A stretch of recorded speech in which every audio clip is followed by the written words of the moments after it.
Good evening. In the previous lecture, we discussed about the half wave rectifier. The output of a half wave rectifier is an alternative pulsating DC supply. And we also calculated the efficiency of a half wave rectifier, which is a 40%, which is less when compared to the other form of rectifier. In this lecture, we are going to deal with the full wave rectifier. Here, the efficiency will be double that of a half wave rectifier, which is around 81%. We are going to see in the calculation section of a full wave rectifier.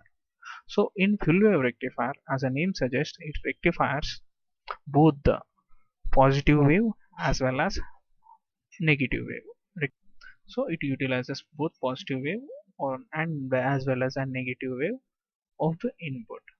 So coming to the full wave rectifier classification. Full wave rectifiers are classified into two types. One is full wave rectifier with a center tap transformer, and the second one is full wave bridge rectifier. This first one is also called as simple full wave rectifier, and the second one is also called as a bridge rectifier. So first one is full wave rectifier with a center tap transformer. The first thing you will observe is there is a different type of transformer normal than different than the conventional transformer. A normal transformer will have a four terminals, two on input side and two on output side. This is a normal transformer. But as in center tap transformer, a separate third wire is taken from the center of the winding. If the output side has 100 number of windings at the center, which is after 50 windings, a separate additional wire is taken. The third terminal is taken so that we have three terminals at the output end. So center tap transformer will have three terminals at the secondary side of a transformer, and it has two terminals as usual in the primary side of a transformer. It's simply the third terminal divides the total number of windings in half. So what is the importance of these three windings? If you consider one of the winding, which is the third winding, as a reference voltage, which is 0 volts, consider this terminal as a O, and consider this terminal as a A and this one as a B. We are just naming the terminals.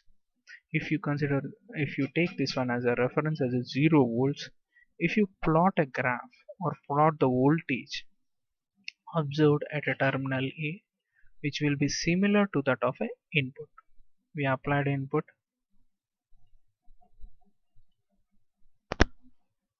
Let's suppose say this is the input we applied. So output or the signal observed at a terminal A will be similar to that of a input, will be in this particular way.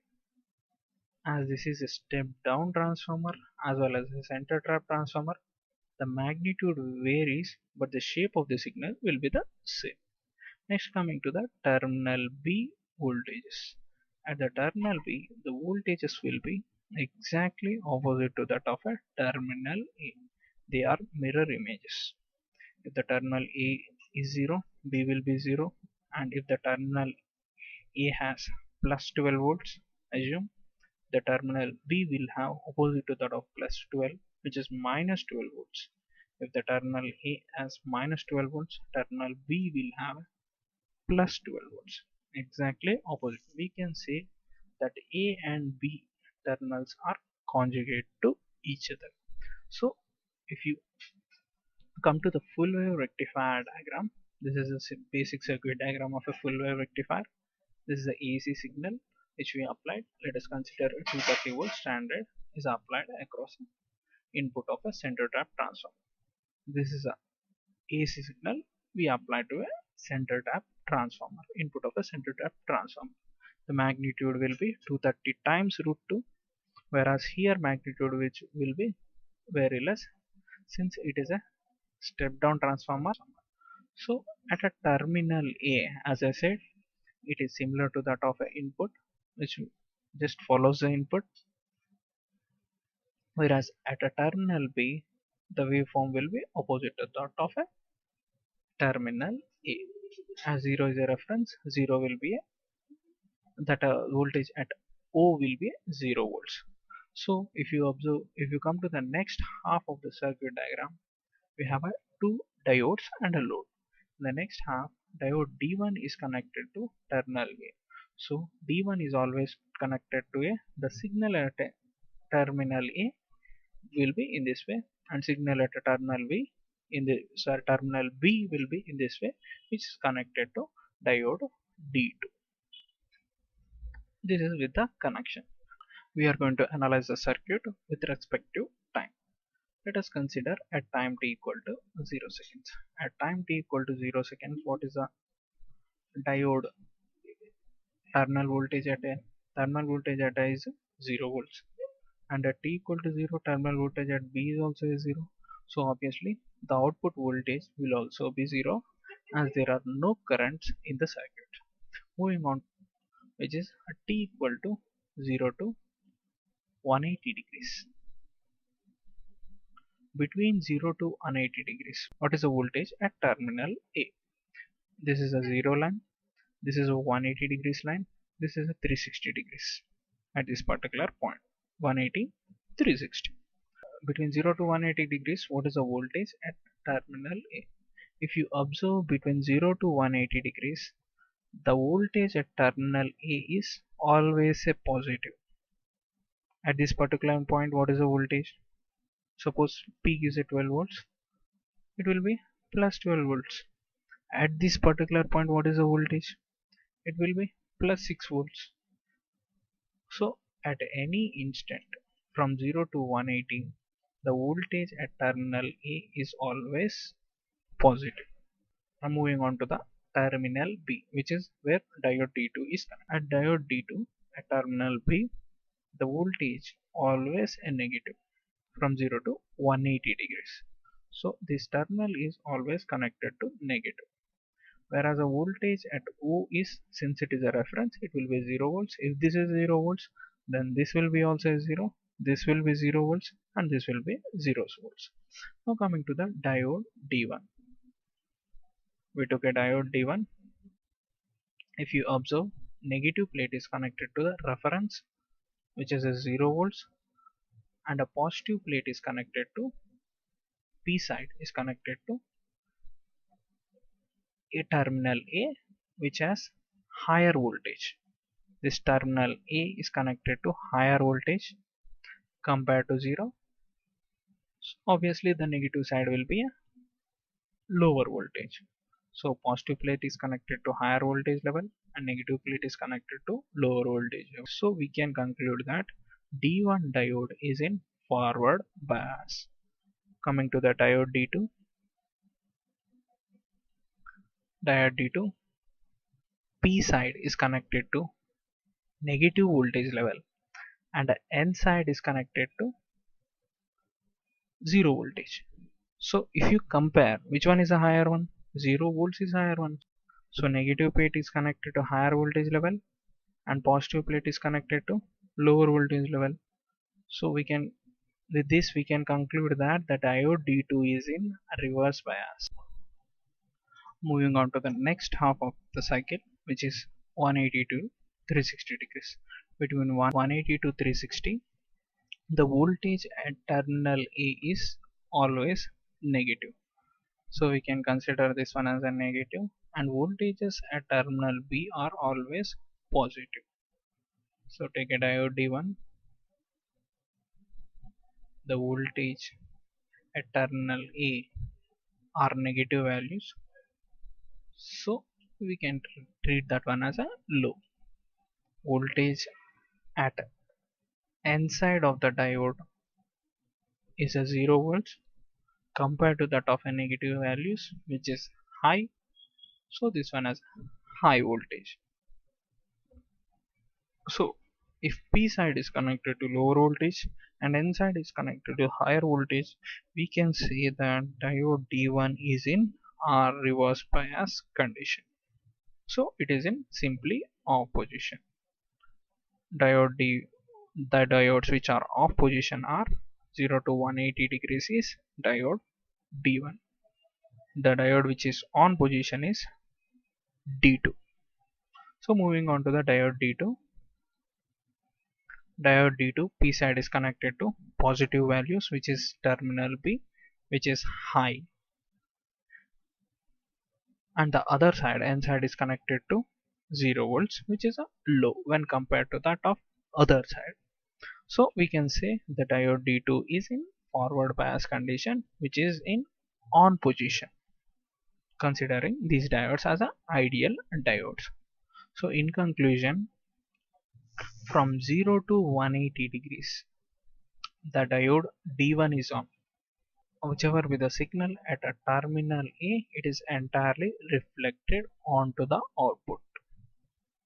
From between 180 to 360, the terminal B signal is being reflected as diode D2 is on in this particular case. So this is the signal. This is the signal taken from terminal B, exactly similar to that of terminal B. Moving on to the next 180 degrees, the cycle goes on. Terminal A will get a positive value and terminal B get a negative voltages. So obviously diode D1 will be in on position. So the signal at terminal A, or whichever with the input side of diode D1, is entirely reflected onto the output side, and the cycle goes on continue. So in conclusion, the output of a full wave rectifier will be a continuous pulsating DC supply as shown in the figure.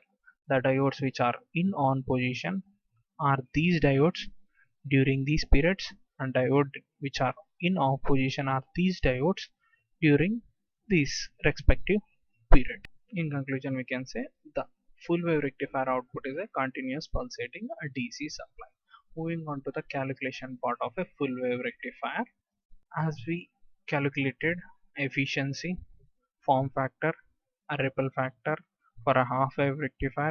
Similarly, we are going to calculate these values for a full wave rectifier also, and observe the difference between half wave rectifier and a full wave rectifier.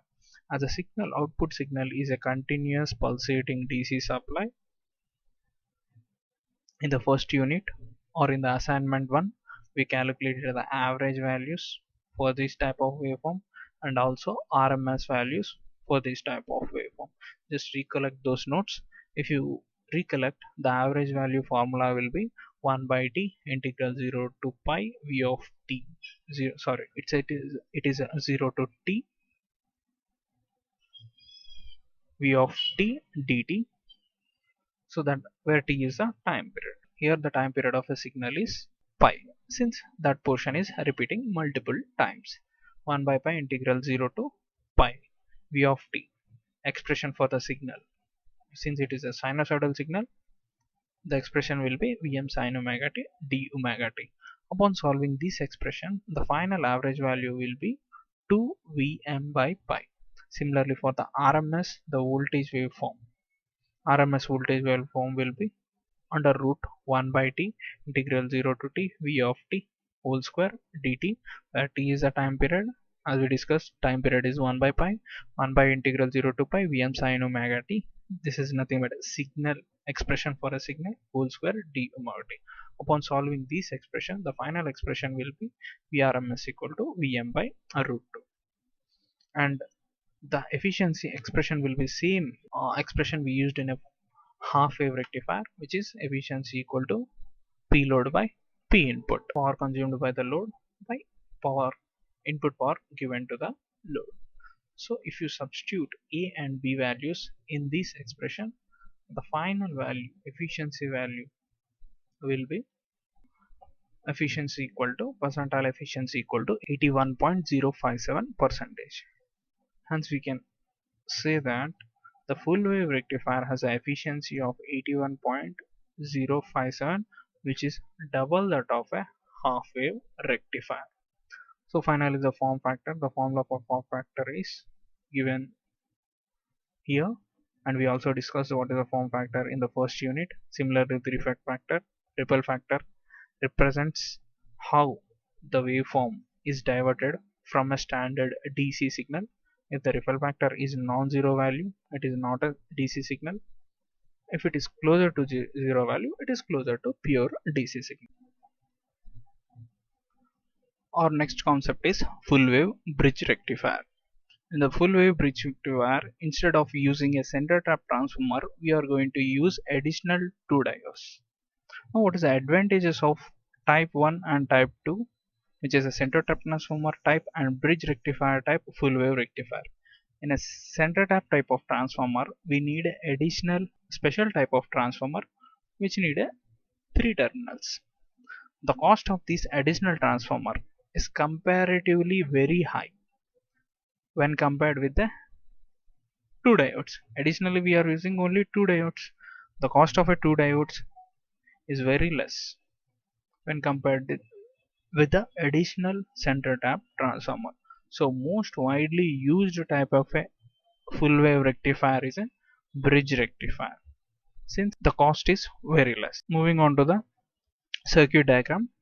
In this circuit diagram, on the first half we have a AC supply, which is standard AC sinusoidal signal is given, and the voltage is reduced to lesser value. Let's suppose say 24 volts.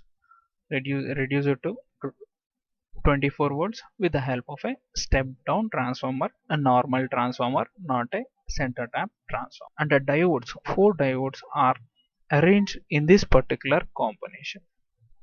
So let's analyze the circuit. So during positive half of the cycle, at this particular point, the output waveform will be a sinusoidal one.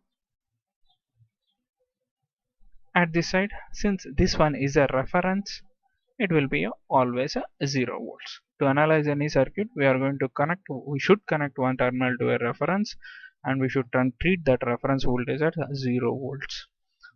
Then we have to start analyzing. Here I connected this terminal to a ground or a reference voltage, taken this one as a reference voltage, and the other end I got a sinusoidal waveform. So if you observe at the particular point A, the voltage is a sinusoidal one. At point C, the voltage is a 0 volts. So at a terminal A, we got a sinusoidal signal, and at terminal C, we got a 0 volts. So during positive half of a cycle, which is from 0 degrees to 180 degrees, terminal A has a higher voltage and terminal C has a lower voltage. If you follow the black pen lines, if you observe, they are going in this way. So during a positive half of the cycle, the diode D1, which is with the current flow and it is in forward bias, as one side is connected to positive value, which is A, and the other side is connected to 0, the diode D1 will be in on position. And similarly, diode D2 is with the current flow and it is also connected, one side is connected to the higher voltage and the other side is connected to the lower voltage. Diode D2 will be in on position, whereas diode D3 and D4, if you observe the voltage at diode D3 positive plate is connected to terminal C. Terminal C means 0 volts, and B is connected to, which is terminal A. If you ignore the diode, B is connected to A. A means a positive voltage in the period 0 to 180 degrees. Between the period 0 to 180 degrees, A is higher voltage, B will also be a higher voltage, so it will be, let's suppose, say 24 volts. So positive plate is connected to lower voltage and negative plate is connected to high voltage, which means diode D3 in reverse bias. So diode D3 will be off position. Similarly, diode D4 will be off position. In conclusion, we can draw the equivalent circuit diagram between 0 to 180 degrees in this particular. During positive half of the cycle, D1 will be on, the current will flow in this particular way, and D2 will be on to C terminal and exit in this particular way. These two diodes, D4 and D3, will be in off position. They will not conduct any electricity. So the voltage reflected at an output terminal will be in this particular way, which is similar to that of an input positive half of a half cycle. Next, moving on to the next half, which is 180 degrees to 360 degrees. During this period, which is 180 degrees to 360 degrees, terminal A will have a negative volt value. So terminal A will be having a lower voltage. Terminal C will have a, since it is connected to a reference, terminal C will has a 0 volts. So if you follow the red lines, this is a red line, red arrows.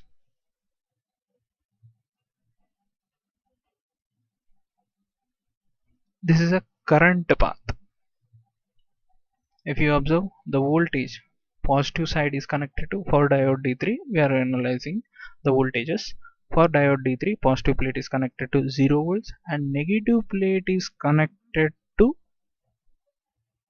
terminal A. Terminal A has a negative values which is lesser than 0. So positive plate is connected to higher value and negative plate is connected to lower value. So diode D3 in on position. Similarly diode D4 will be in on position, whereas coming to diode D1, positive plate is connected to negative value and negative plate is connected to terminal B. What is the terminal voltage of a B? Terminal voltage of a B is 0 volts. This is a 0 volts. This is a negative voltage. Negative means low, 0 means when compared to the other terminal which is high. So we can say diode D1 is in a reverse bias condition, so it is in off position. Similarly diode D2, if you analyze the voltage on the positive side and negative side, D2 will also be in off position.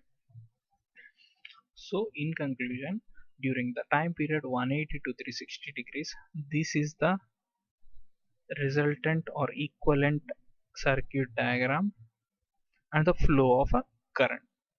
Flow of a current is from diode C, from terminal C through diode D3 to the load, and it will go through the diode D4 and leave from a terminal A. So if you observe the current flow in the second half of the cycle, in the first half it is from top to bottom, and also in the second half it is from the top to bottom. So with the combination of 4 diodes, we simply converted the negative half of the cycle into the positive half of the cycle with the help of this combination, this type of configuration. So in result, the output of a full wave rectifier is a continuous pulsating DC supply, similar to that of a full wave rectifier with a center tap transformer. So since the output is similar, exactly similar to the full wave rectifier center tap transformer, all the calculation whichever we discussed in the full wave rectifier center tap transformer will be applicable, will be the same as for a bridge rectifier. So the efficiency will be 81 percentage point something, and form factor will be 1.11 something, and similarly the ripple factor will be similar to that of a full wave center tap transformer, which is 0.48